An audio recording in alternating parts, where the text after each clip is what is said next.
Hello and welcome to Richmond TV's Community Focus. I'm your host, Jason Robbins, and we great show lined up for you. We are talking about the 58th Annual Good Old Days Festival, going from September 8th through the 11th at the festival fairgrounds on within BB Street Park. Yes. So, how's it going? It's good. We're ready for another year. Right.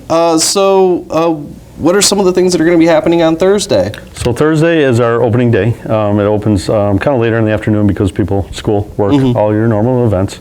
We do opening ceremonies at about 6:30, 7 o'clock. We'll start that off. We have a stage that we bring into Bailey Park and set that up. And then just prior to that, we have the car parade cruise. That happens at 6 p.m. We start that, and then we bring our queens in from there off of Main Street. So with the classic car parade, what's the parade route for that? So I changed it a little bit. The Country Cruisers ran it for us for a lot of years. I think 30 actually years. We took it back over last year after they retired. We slightly modified the route. We always start at the Fire Hall parking lot. We head south down Main Street, parade through town, turn around in the old Kmart or TSC parking lot, come back north, all escorted by the police, so it makes it nice, just keep on cruising.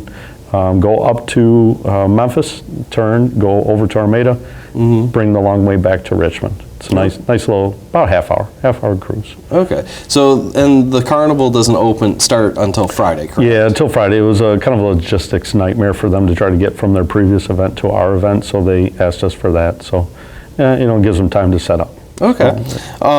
So with the opening ceremonies the same this year with yes. Little Miss afterwards and everything that goes along with that. Yep. All right. Now, can you still sign up for? When can you sign up for the Little Miss Richmond? The deadline is August 30th. Okay. And you can get an application from Lois Wagner Library, and then turn it back in there, or I believe you can drop it off here at City Hall. Okay.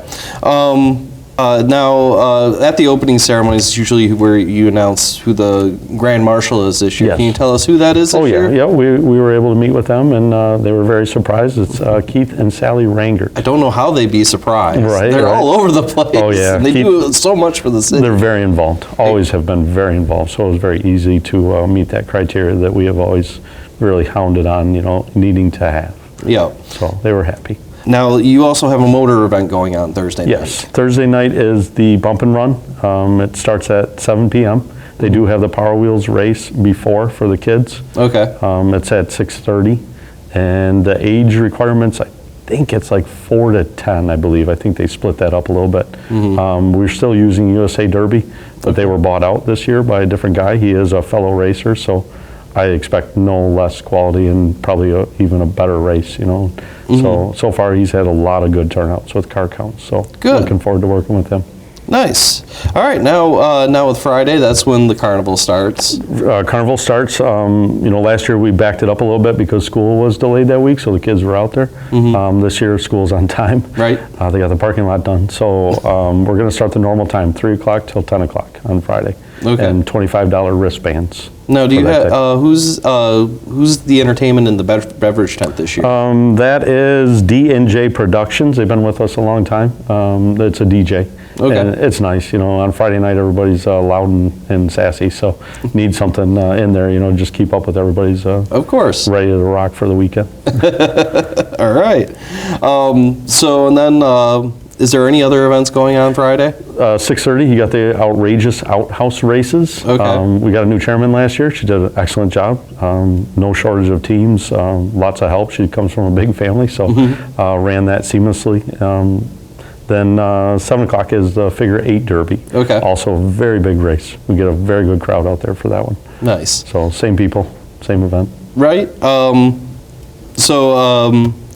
So then we move on to Saturday, and the big event for that day is the Children's Parade. Children's Parade starts at 11.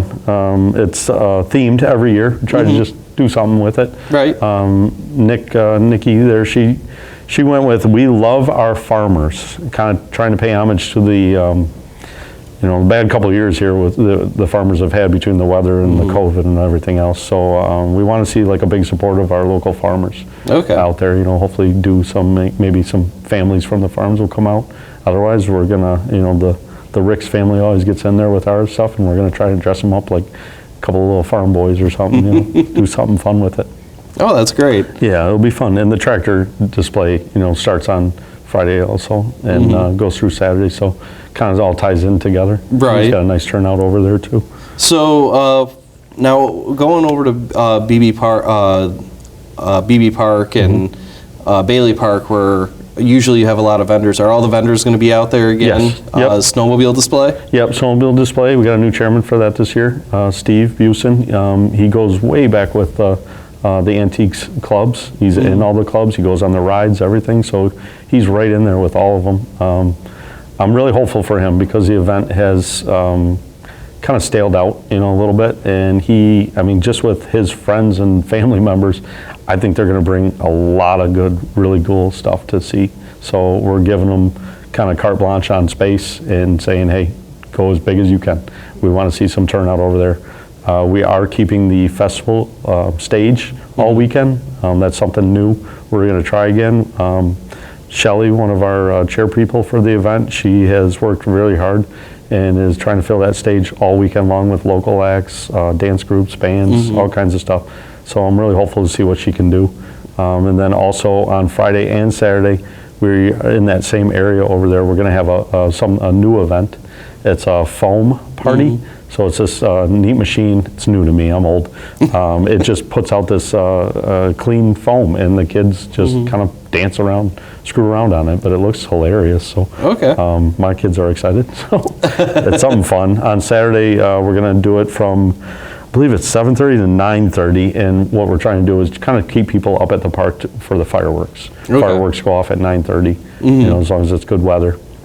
North Star Bank is sponsoring us again, which is huge. They're our largest sponsor, so we're really happy for Colby and his team to be with us again. Good. And we're getting Colby in the dunk tank on Saturday. So, nice. Yeah, you know, need some money. Who else do we have going in the dunk tank? Oh, I got a whole list here. We have Jocelyn from the pool. She's our pool director. Okay. Also kind of host of Crafts to Go. Oh, there you go. Have to plug our other show too. Yeah, why not? You know, it's kind of natural. Our queen, our court. The fire department is throwing in one of their new trainees, Zach Shorman. Yeah. We have a local high school girl that she wanted to do it. She's kind of involved in the school, so she wanted to throw herself in there. Kevin Caperton, he's one of the co-coaches for our championship-winning girls softball team for the high school. And then next would be Colby from the North Star Bank.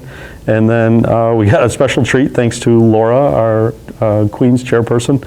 She got Mike Gibson and Heidi Manguni there from the Lee School principal and assistant principal. Oh. So a lot of little kids right going to show up for that one, I'm sure. They are great people, so I'm very happy that they're going to join with us this year. Trying to mix it up a little bit this year. I've been beating the same people up for the last couple of years. So time to get some new blood in. New victims, or volunteers, I think they call them. So volunteers. Okay, gotcha.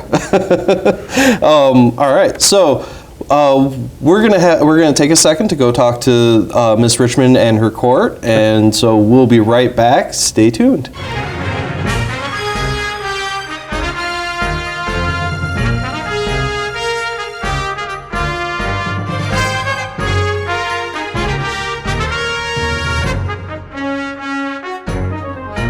Hello and welcome back to Richmond TV's Community Focus. With me now is the 2022 or the 58th Good Old Days Festival Miss Richmond and her court. Miss Richmond is Kacy Paxon and Madison and court member Madison Bugay.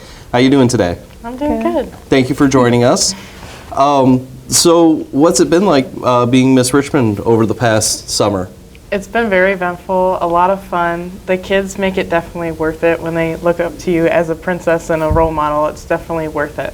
Okay, so what's been your favorite parade so far this summer? I would definitely say Frankenmuth. It's just all the stuff that goes on during I think it's the Baravian Festival. It's so cool, and they literally throw fudge at you, so that was a lot of fun. So I really enjoyed that one. Right, I get a lot of the former Miss Richmonds also pick that one as like their favorite parade, which I don't blame them. Frankenmuth is an amazing place to visit, so you get all of that, plus you get to be in the middle of their big parades. So, Madison, what about you?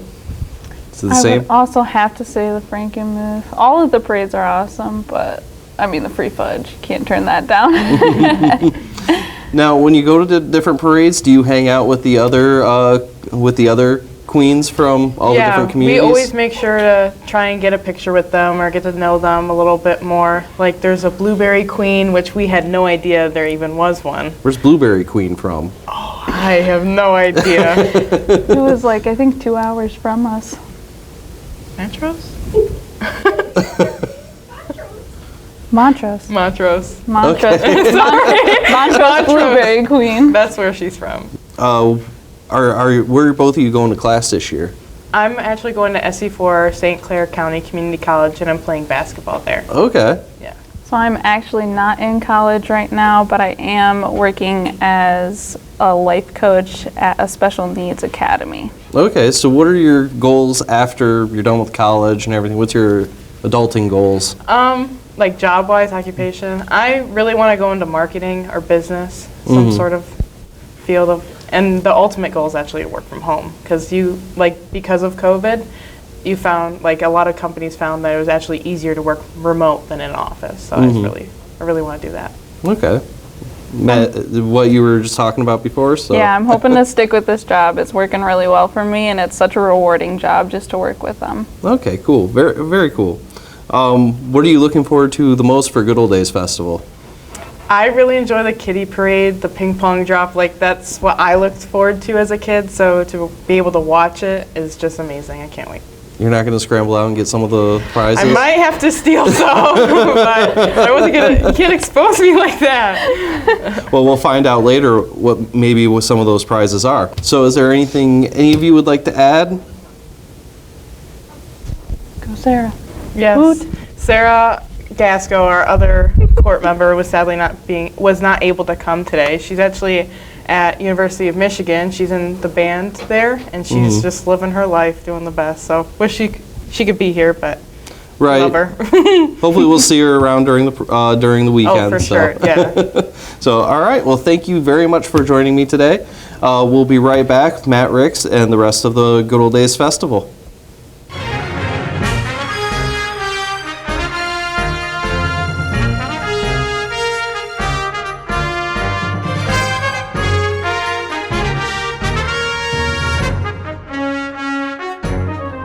Welcome back to Richmond TV's Community Focus. We're going to continue on with our interview with Good Old Days chairperson, Matt Ricks. So last we left off, we were on Saturdays. So Beverage Tent's going to have people playing all weekend. Yep. What all are you going to have? So like we were talking about, Friday we have D&J Productions, which is a DJ, but Saturday's the big night, the heavy night, so you got to have a good band. We got the Gobies. Okay. We've always had the Gobies. We love them. So we're going to rock out with them all night. And then Sunday, we're bringing in DJ Sprata. He's a local guy. He's real cool. He always hangs around with all these guys, so he knows what to do. He knows how to play. And then finishing out Sunday night, we're going to bring in Paul and Oates. Okay. It's one of the Ottenbacher, boys there from Kano. They got a great band. They play out at Tees, and they always have a good crowd there too. So sticking with the local favorites. So also Saturday. So with everything you got going on, are you going to have the helicopter back? We are. Last year was a bad year. The previous company did not show up, so we went with a new company. They're a little more local. They're in Michigan this time. Intrepid Helicopters is the name.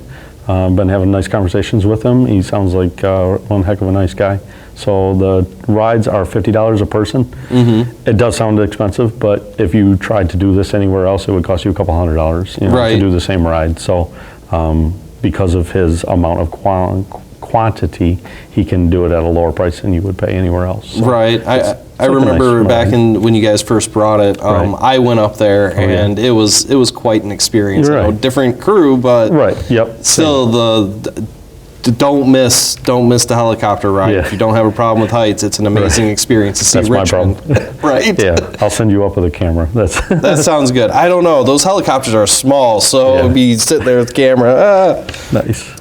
I'll send one of my students up with it. There you go. Easy. All right. So you also have the Demolition Derby on Saturday, correct? Yes. Yeah, that's a big one. That's a championship race for the USA Derby circuit. Okay. So they get a good count. Gosh, I think last year we had almost 70 cars. You're seeing numbers like you used to see in the 80s when Derby cars were easy to find. It's a great race. All the local guys that have, out there kicking butt, they'll be there. So it's a big points run. So what's the prize for winning then, other than the state champion? It's a lot of money. A lot of money. Yeah, and I just talked to John, the new owner, the other day, and they're throwing in another couple $1,000. Wow. A couple of new sponsors want to join with him. They're following him around, throwing money at each race. So it's a big deal. So and then after that, you have the foam party, foam dance party, I guess. And then then you have the fireworks. Fireworks at 9:30. Right. Okay. Yep. And then Sunday is the biggest day of them all. It's the biggest day of them all because it's our grand parade. This parade has been well known throughout the state and northern Ohio. We draw people in from a lot of places. We are known as the largest musical marching parade in Michigan, and that's because we draw in anywhere from 17 to 22 bands, and nobody can touch that. And we're not just grabbing every band we can. We're getting quality bands. Right. A lot of members. High quality. Routines. Do you have a lot of the people, like I know last year we a lot of the people that you normally have, like the fife and drum groups and stuff, weren't able to make it out because of border crossings and everything else. Right. But so this year it's back to full. At last check, we had 2 of the 3 that we've had in the past, so the bagpipers. So they were very encouraging with their words that they were coming and they were excited to be with us. Okay. The one band, which I'm terrible with the name, but they literally have been with us pretty much since the start. So it's huge for them. I mean, this is their tradition as much as it's our tradition. So my sisters run the parade and they're on that phone almost every day during the summer. It's hard to get a hold of those band directors. They're not, most of them aren't working during the summer, so they work their butts off to get those bands signed up, and we've got a good lineup of stuff. Good. Yeah, should be another great parade. Right. Is there anything else about the parade that you want to? The parade has gotten a little bit bigger every year, and we always try to keep that high quality of stuff. We do have an invitation only policy. That is confusing to some. Some people, I've been told, they don't think they can get in our parade. All we're trying to do with the invitation only is we just want people to understand that it is a parade of a good quality. We want you to come with a decorated float or a decorated machine or whatever, just because, these people, 60 to 80,000 people are lining Main Street in a town of 7,000 to see a good parade. They want to see something really cool. Right. So that's what we're trying to do. So we've got a lot of people working hard on it. Every year we do an outstanding parade. It's been from start to finish, it has been an hour and a half. We have been hitting that on the minute. My sisters are very adamant on that time. By the time it gets down to the end of the parade, it's like 3 hours. But we have one of the longest parades anywhere around. Right. We had to shorten it just a little bit a couple years ago to make some people happy, to keep them. It caused a stir in the town and on Facebook, but it made it a little bit better of a parade because we were able to keep and even bring in some new acts. These guys are marching a mile and a half. Right. Sometimes it's 90 degrees on that parade route. So exactly. You got to cut us some breaks. We're trying the hardest we can. We're just all out there volunteering. So now there are only a few groups. There are only some groups that actually get off on Mary Street, but there are other groups that go all the way down the old Kmart parking lot. Yeah. Yep. It was just a logistical thing. That's a lot to walk. Oh, it is. And some of those guys in the cotton antique outfits, the fife and drum, you got to think of those guys. I mean, it's pretty hot usually on that weekend. So we only turn off a couple of them onto Mary Street, and what that was mostly about is that we need them back at our beverage tent to play there after all of this.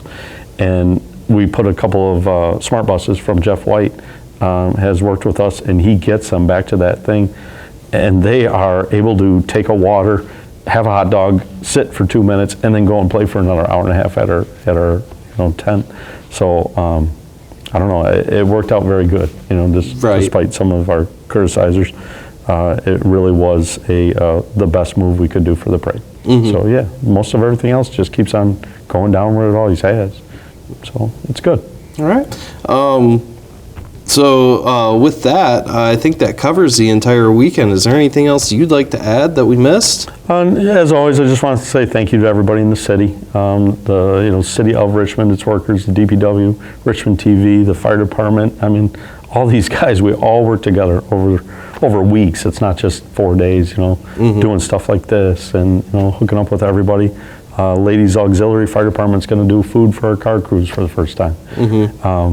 Just want to say thank you to all of them. I mean, it takes a town to put this on. And Good Old Days is, I think my dad always said, Good Old Days was about 300 people, I don't know if we're that many anymore. Volunteers are getting older, Right. All of our backs are a little bit more, but we couldn't do this without the city's help. Right. You guys all help us out. So this is a proud moment for Richmond.